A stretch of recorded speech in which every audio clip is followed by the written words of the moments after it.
You're listening to the Affiliate Marketing Podcast, powered by Affiverse, ultimate destination for affiliate program news, insights, growth opportunities, partnerships, and affiliate program strategy.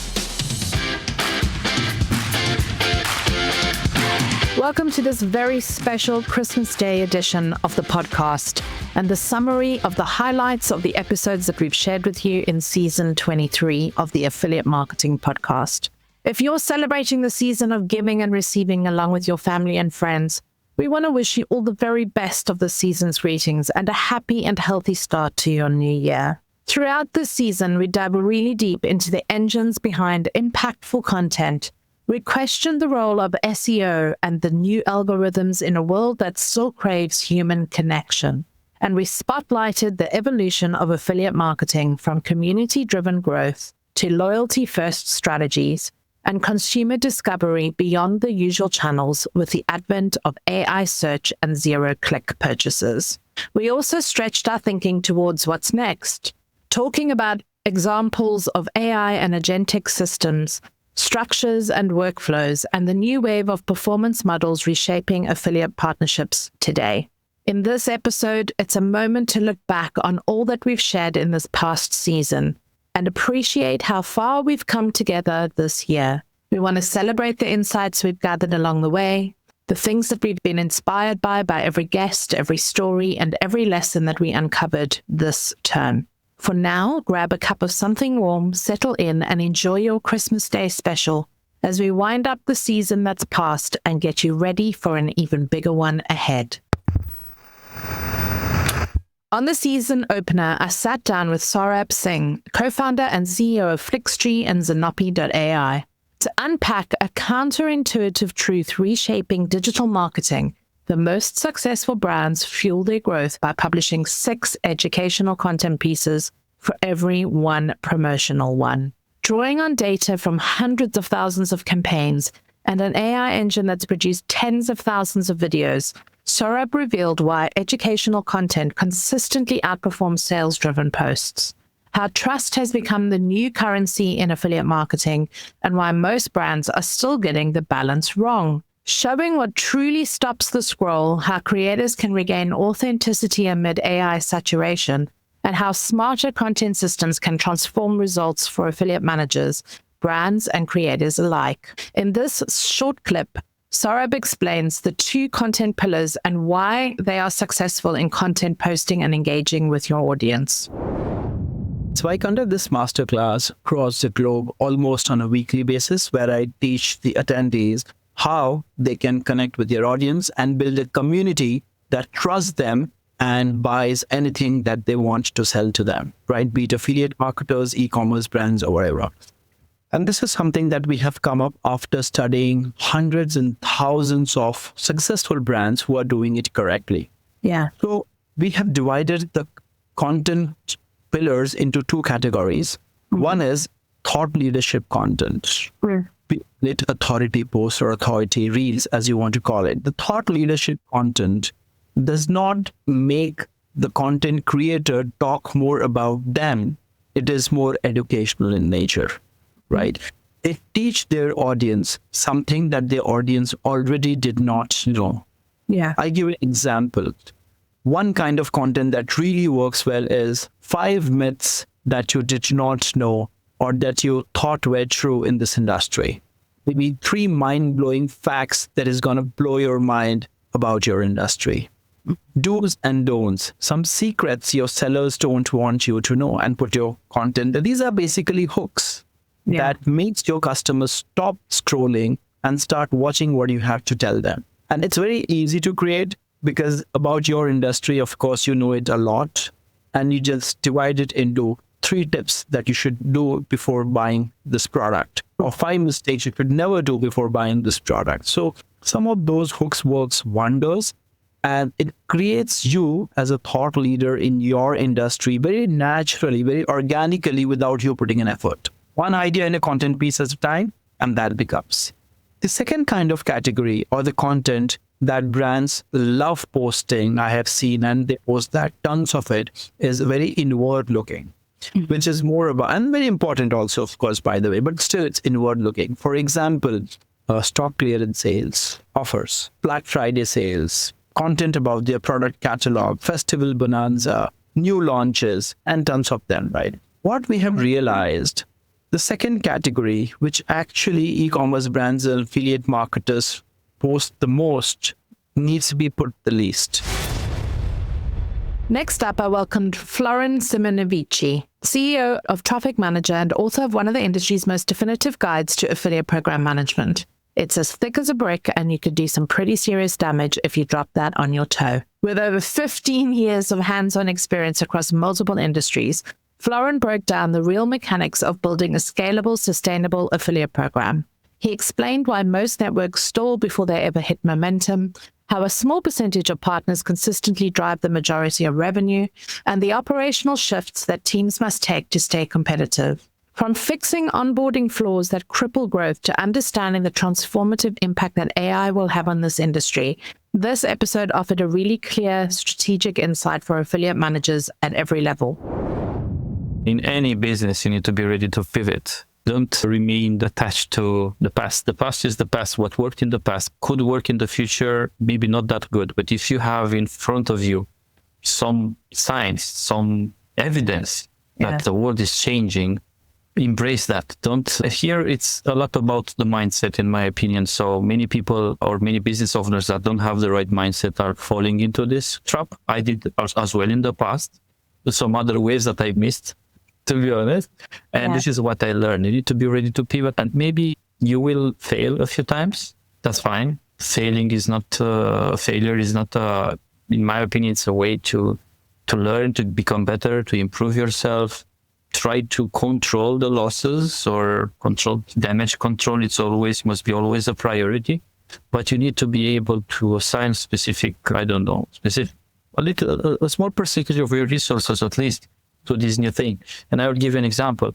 In Traffic Manager, a few years back, we had a team of something like 15 developers, which was really hard to manage. Oh. And when the AI stepped in, we started to embrace the AI tools. Okay, within the 15 developers, we had some people which were not really our teammates. When the AI came in, I saw a lot of pressure from the guys. No, we cannot because the first change we did, we implemented Copilot, which was an extension from GitHub. The guys were like, no, this is making us losing too much time. We don't like it. It's hallucinating. It's giving us bugs, so on and so forth. I said, you need to train the AI. I explained, I'm not a tech. I was with them in the call. Let's train the AI together. Even if it's not my job, I was there with them, being part of the sufferance of doing this change, because it means a lot for them. Okay, the CEO is here with us. It's adopting new tools, new tech, and actually being open to embrace that adoption in your business. Yes. Inside out, like whether it's you, whether it's your teammates, whoever it is, that is what we all have to be doing now, is adopting and learning. In this frank and powerful conversation that I had with George Sullivan, the founder of The Soul Supplier, he outlined what happens when relentless passion meets unshakable persistence in affiliate marketing. George opened up about the harsh early years as an entrepreneur, facing rejection after rejection from multiple affiliate programs, and how those setbacks became the driving force behind building one of Europe's leading content-first publishers. He shared the turning point that changed everything, why emotionally resonant content now outperforms every other strategy, and what affiliate managers often misunderstand about a publisher's journey. This episode offers a rare, unfiltered look at the realities of building an affiliate brand from scratch, and reveals why the future of the industry will be led by publishers who can connect with audiences on a human level. Now, you're probably wondering, how can we improve our program offering? What can we do differently? George lets you know exactly how. Have a listen to this next clip and then go and put it into action. If we assume affiliate has a bad name, it's a challenge sometimes for you as an affiliate manager to firstly prove the worth of the channel. If people in the organization have that perception that affiliate is not necessarily that profitable or incremental, how do you find those standout partners and publishers that rise above the rest, that have the best conversion rates, that drive awareness and conversion, that you can then display to the business and go, look, guys, you know what you think about affiliate? Well, actually, this is an affiliate partner, and they're the best marketing channel probably out of all of our marketing channels. Look how great they are. And this is what people have done at Nike. We've presented to the whole Nike European marketing team before. And we're like, wow, this is crazy what you guys do. Like, wow, you're a full content operation with a community who can reach people and convert. Wow. So it's that thing. And then it's just, once you get that buy-in, how can you get more budget into the channel for the right people? And that just to me is the word partnership. Treat your best partners like they're an extension of your marketing team. Share data with them. Listen to them to understand how they can do better if you can help them, and just work with it. And genuinely, I shouted JD Sports out at a Philly Fest. We've been having a wicked time working with them because there's so much receptivity with how we're talking. We say something, they listen. They say something, we listen. And over the last few years, it's just gone from strength to strength. That is how you grow an affiliate program. It's partnership, listening, feedback, back-to-back building, being open to changing it and adapting. It's push and pull. I want to actually summarize what you said in 5 key points, okay, because this is very important and I want people to hear this. The first thing is that you need to learn to tell the story. You need to showcase who your affiliates are to the rest of your management team. The second thing is that you need to then go and educate the rest of the management team, because you as the affiliate manager are in a very unique position. Your role is so vast and so broad that it is part of your responsibilities to go and educate everybody else within your organization. The third thing is go at it with a win-win solution. No partnership you've ever built that you've just said on this podcast was ever built on a one-way conversation. It was always about how can I win for you and how can you win for me. The fourth thing is include your affiliates in your business KPIs. Give them the transparency, give them the feedback, tell them what's working, which products to push at different times of the year. Be open and honest about how success happens and what that looks like for your business. Tell your affiliates these things. And the fifth thing, which is my favorite thing, and I always say it, and you've said it indirectly as well, is go walk a mile in your affiliate shoes. Go understand who these people are, what their business struggles are, and find the areas that you can help them with. Because I think when you go and dig deep, it might not always be about budget and money. Episode 4 brought us a legend in paid media, Mr. Dennis Yu, the CEO of Blitz Metrics and one of the world's most influential voices in paid social. With the learnings of over $1 billion in ad spend behind him and a client list spanning brands like Nike, Starbucks, and the Golden State Warriors, Dennis unpacked what truly drives performance in a world where AI threatens to commoditize every tactic. He shared why user-generated content is now the most powerful lever in affiliate growth, how owning your conversion data can give brands an unbelievable edge, and why authentic relationship-led marketing remains the only real competitive goal. This conversation is a must-listen for affiliate managers and performance marketers looking to stay profitable and relevant in an increasingly automated landscape. In this clip, Dennis highlights the importance of affiliates and benefits of having them take part early on in your business, especially in niche communities.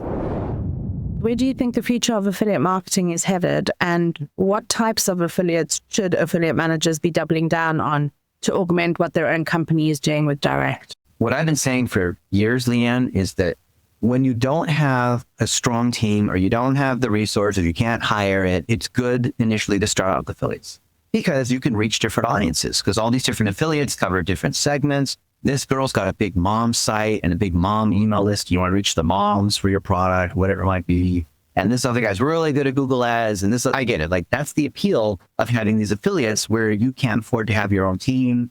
By the time you've hired employees and you have to manage them, and it's hard to fire them, and it's hard to keep up. But because of AI, because the networks are getting smarter, ultimately the affiliate, no one wants to hear this, but the affiliate is a tax that you pay between the underlying customer and what you're paying. The affiliate, by definition, is in the middle between the customer and you, and there's a tax, there's a margin there. So efficiency is being squeezed because of algorithms are getting smarter on the ad side, organically, all that.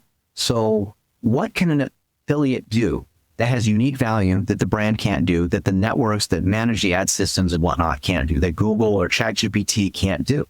Well, it's the relationship they have. That's why UGC is so strong. It's the individual consumers. There's other folks who manage kind of UGC and the collection of those. You could do deals with associations, and maybe you're selling hunting products. So you do a deal with some hunting association, and that gives you access to all of these things, and you run events. That's stuff that the network, Facebook and Google, organically or paid, can't do because it's based on an underlying relationship. In our next episode, joining me was search pioneer Colin Jeavons, the CEO of Nomics Group. He explored one of the biggest shifts in digital discovery since the rise of Google's paid search model. With AI-powered answer engines now capturing a quarter of global queries, Colin broke down that this disruption really means for affiliate managers, publishers, and e-commerce brands navigating an uncertain future. This episode is essential listening for anyone rethinking their channel mix and preparing for the next evolution of performance marketing. It's very easy to think commerce is search and search only. Search is enormously important to commerce because even searching, I don't know, a cool product on TikTok Shop or any other platform, still a search engine. A forms, it might not be one that you think is a search engine, but it's a discovery of product engine. The way that search has evolved, and I believe is going, is the channel to search is changing. So the channel to search is, let's be really honest, Google's business model was invented in 2002. Its user experience is extremely weak. They changed the algorithmic models, and I owned patents in the space that were driven in PageRank. Do a query that is monetizable on Google on a mobile device, and you will not see any organic traffic. None. Everything is sold. Everything is monetized. And the user experience is weak. Now, I think that what Google's doing is fundamentally the same as what BlackBerry did, which is a big thing to say. When, this wonderful device called iPhone came out, people forget that 96% of the world's business market was owned by BlackBerry. I remember that, yeah. And it had the moat of all moats, meaning it had server securities in every government department and every corporate company in the world, but it still lost its model. And the reason it lost its model, in my view, is they launched a product called Surface. Surface highlighted a poor experience in touchscreen, and it drove everybody to go to touchscreen. Google's Gemini is doing a little experience in answer engines, still trying to ensure it's working on its blue link click model from 2002 because it's got quarterly revenue numbers to hit. And everybody goes, Perplexity is a better product. ChatGPT is a better product. I'm using it as a programmer to code. I'm using it as a designer to design. Maybe I'll check to see if it's got the golf clubs on. And that is changing the commerce component. Next up, I sat down with community building expert Alex Hitt to uncover why so many affiliate programs lose partners early on and how to win them back with simple, human-centered tactics. Drawing on his background in both hospitality and affiliate marketing, Alex reveals the loyalty-building principles that helped him turn hundreds of silent affiliates into a thriving and engaged community. From the small gestures that create outsized goodwill to the power of a single 30-minute weekly call, he explains why genuine connection and not higher commissions is what truly drives affiliate retention. If you're struggling with inactive partners or looking to scale personalized engagement without burning out, this conversation is one that offers you the blueprint. So what makes a community so successful? Here we get a snapshot of Alex's community process. Focus on a goal, record the sessions for prosperity and information, and make sure that people get all the support to communicate with one another. My communities are really based around a goal, right? And the goal is to create affiliate income. I kind of help people create affiliate income, build an online business. And then I say that there's these three ways that people essentially learn online or engage or just learn in general. One is community, right? So learning together with others. The other is by themselves, self-paced learning. And the other is one-on-one. So whenever I'm creating some sort of community or group, I'm trying to incorporate all those things. And if you look at like a university, I say it's courses, coaching, and community. Well, at a university, you have the campus, which is the community. You have your textbooks, which are the courses, and you have the professor, which is kind of that one-on-one and, relationship or coaching. So I try to incorporate all those things, making sure that each person is getting. So the community platform, yes, but like I said, the community lives on Zoom. The community is people to people. It's people seeing other people's faces. And then we use the community platform as like a repository. Hey, this call was recorded. It's on the community platform. Hey, take this conversation we're having today and continue it on they're not going to really organically go to the community platform because Facebook is so powerful. LinkedIn is, these have such a larger community than ours, but it's at a place where we can continue that conversation and they can connect a little bit afterwards. I love that, because a lot of really good programs that I've seen, they set up Notion boards, but there's no community there. It's just a repository for all the information. And when you're an affiliate, and especially this works for programs that have complex tools or complex products that are difficult to understand, and affiliates need to understand it in order to actually create the content or the videos or whatever it is that they're going to promote you with. Having a platform where they can, listen to previous talks, listen to learning lunches that you've maybe done with other affiliates. None of that event or content information should ever get wasted. It should always be repurposed and put into a platform where other affiliates can come, and it can be a continual source of learning for them. And even just seeing those recordings too. I mean, there's some people who are part of our community, never attend something online or like in a group, but they do watch the recordings. And there's that community aspect of it where it's not just Alex, it's other people, and then they're communicating in the Facebook chat or in the group chat. In this next episode of the season, joining me was globally recognized AI strategist Katie King, back to unpack the truth behind successful AI adoption in business and marketing teams, and why it has far less to do with the tools that people use versus how the people use them. Drawing on her years of advising major brands and government bodies and tracking AI's evolution since early 2019, Katie explained why most organizations stall, not because they lack technology, but because they lack the structure, confidence, and clear ethical guidelines to implement AI in their businesses. She revealed how affiliate marketers can gain a real competitive edge by building strategic frameworks, cultivating internal AI champions, and embedding responsible governance before regulation arrives.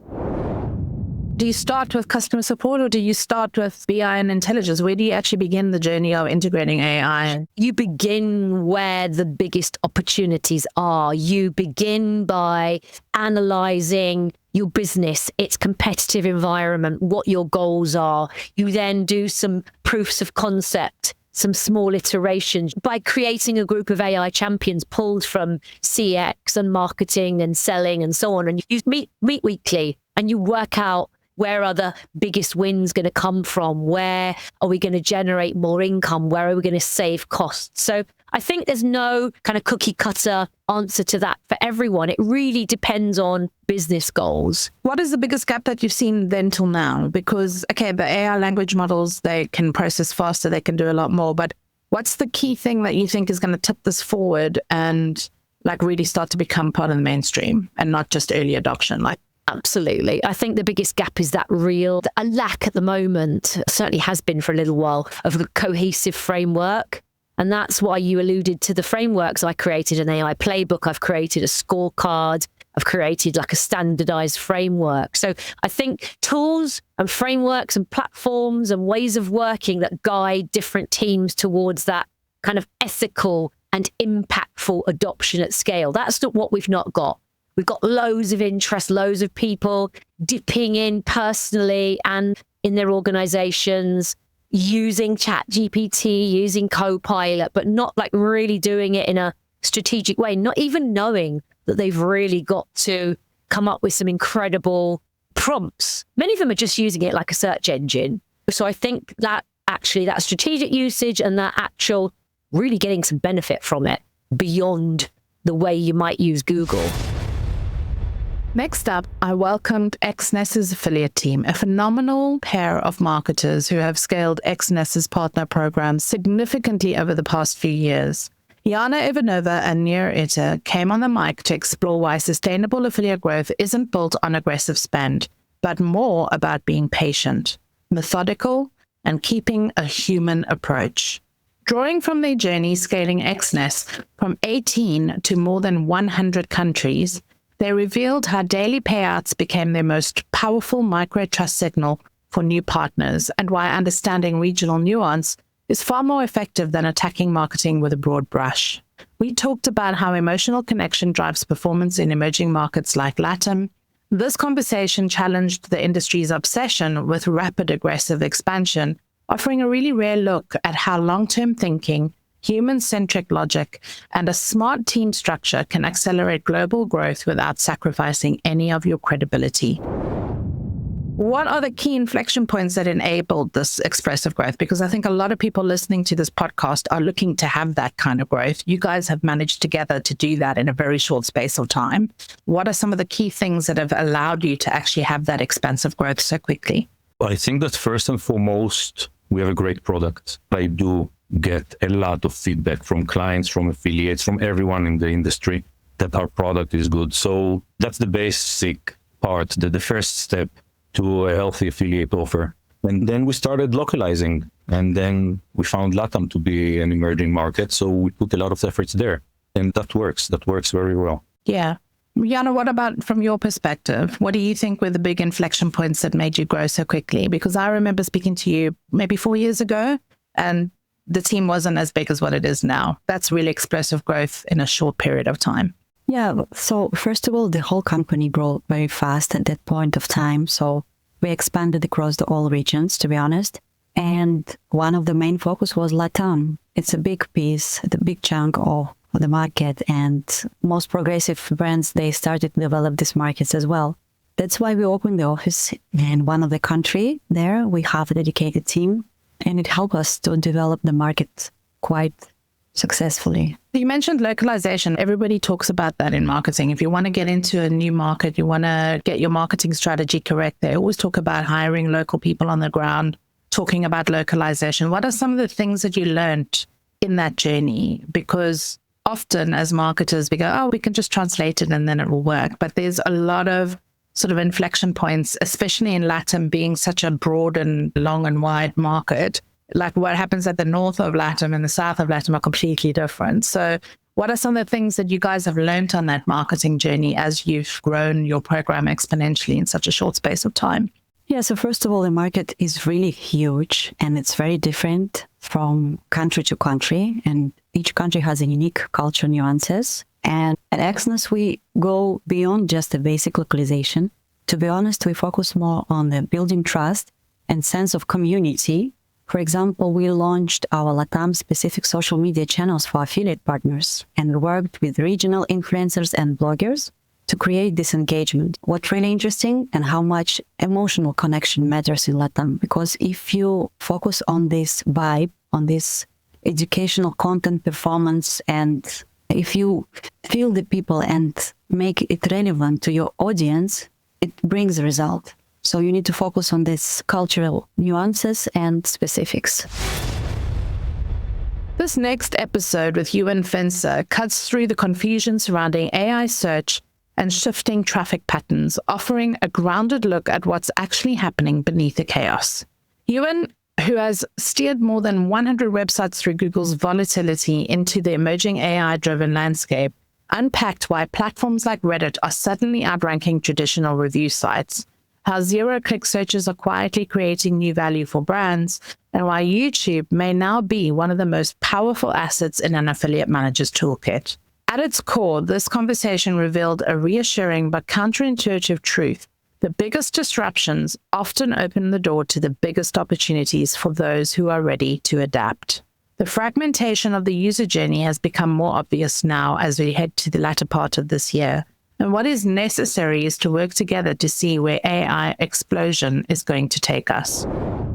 If you came to this podcast wanting the answers, the truth is nobody has them. And this is what we're trying to say, is that this is very much new, uncharted territory that you are going to have to rely on your own data to navigate. And I wonder how many affiliate managers, because I know I'm looking at this stuff, how many affiliate managers are out there looking at their customer journeys, like their funnel of how their customers are finding them, and comparing that month to actually go, if last month 60% of our traffic came through Google and this month 40% of our traffic came through Google, where are the other 20% heading? Like, where are they fragmented to?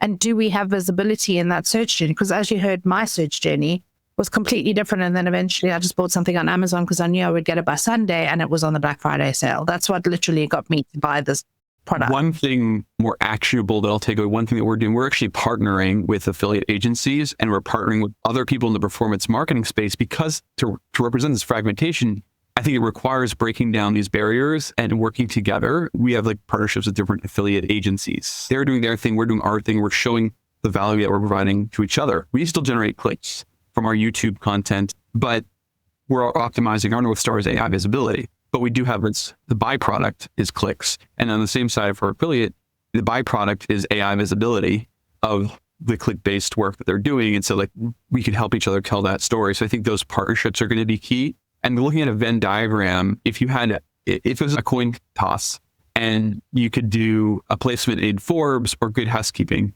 then go look at the AI impact and say, okay, which one has more? It's kind of like it can help you steer you in that direction of, oh, maybe I'm going to prioritize these placements because they provide value in these AI journeys to a greater extent than yours. And so that's another way to maybe one way to start prioritizing some of these editorial placements or partnerships or even influencers who have an outsized importance, and they might not even know that they have this really outsized influence in these user journeys. They're not. And there's for the same reason affiliate managers aren't paying attention. Brands aren't really, these influencers are not always paying attention to how they're just complicated. You can't tie it in a bow and show it to someone. You have to, all these user journeys are super fragmented. Last but not least, we closed out the season with a good old-fashioned chat about how to run your affiliate program ethically, as I invited our head of agency, Leanna Klein, back onto the mic to talk about how we're approaching and working with AI to be more efficient, but to stay human. We discussed the use of AI for certain pivotal tasks that affiliate managers need to now learn to automate.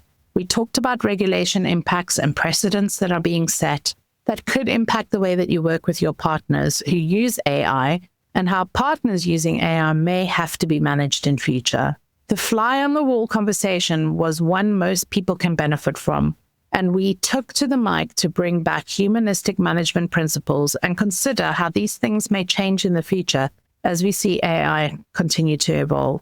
Tune in for a few good tips on what we're doing in our own agency to help solve our client problems and find solutions to the state of play we're all finding ourselves in today.